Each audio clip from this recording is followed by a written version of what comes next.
അമ്മയോ ബേബി അമ്മയുടെ കൊടുക്കാൻ ഞാൻ ആ പറയാം. മോനെ നാളെ കല്യാണമായിട്ട് ഒരുക്കങ്ങളൊക്കെ ഇവിടെ വരായി. ആ നല്ലോണമൊക്കെ പോകുന്നു മമ്മി.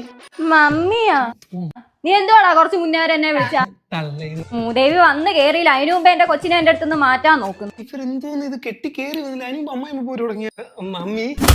തനിക്ക് നേരത്തെ വന്നോടെ വീട്ടില് ബീച്ചിൽ പോന്ന് കറങ്ങാൻ പോന്ന് അവിടെ പോന്ന് എന്നെ കൊണ്ടുപോകണം എവിടെ പോയാലും. ചേട്ടന് വല്ല വട്ടുമുണ്ടാ? ഒരു എക്സ്പീരിയൻസ് ഒന്നും ഹസ്ബൻഡ് എന്ന നിലയ്ക്ക് എനിക്ക് ട്രെയിനിങ് തരുമോ? ഡൈപ്പർ മാറ്റാൻ പഠിക്കാം. അല്ല അതിനൊക്കെ ഇനി ഒരുപാട് സമയമില്ല. ലവ് മാരേജ് അല്ലേടേ, ചരടായിട്ടും പെണ്ണായിട്ടൊക്കെ ഒരുമിച്ചായിരിക്കും.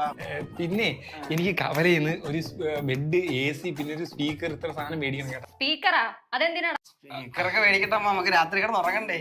അല്ല നിന്റെ ആദ്യരാത്രിക്ക് ഡാഡി മമ്മിയും വീട്ടിലില്ല, പാട്ടിട്ടിരിക്കുന്നുണ്ട്. കൊട്ടാരമൊന്നും അല്ലല്ലോ പണി വെച്ചിരിക്കുന്നത്. അപ്പുറം തുമ്മി ഇപ്പുറം കേക്ക് എക്കോ ഫ്രണ്ട്ലി വീടുണ്ടാക്കി വെച്ചേക്കുക. അതെ, നിന്റെ എയർപോർട്ട് ഞാൻ എടുക്കും കേട്ടോ. തരാൻ പറ്റത്തില്ല, എനിക്ക് രാത്രി അവിടെ വിളിക്കാനുള്ള. ഇന്നത്തോടെ നിന്റെ ഡേറ്റ തീരുമോ മോനെ? ഇനി ഇൻകമിങ് കോള് മാത്രമേ ഉള്ളൂ. നീ അവിടെ വിളിക്കുമ്പോഴത്തെ നീ ഫോൺ അറിഞ്ഞ് പൊട്ടിക്കും. അല്ല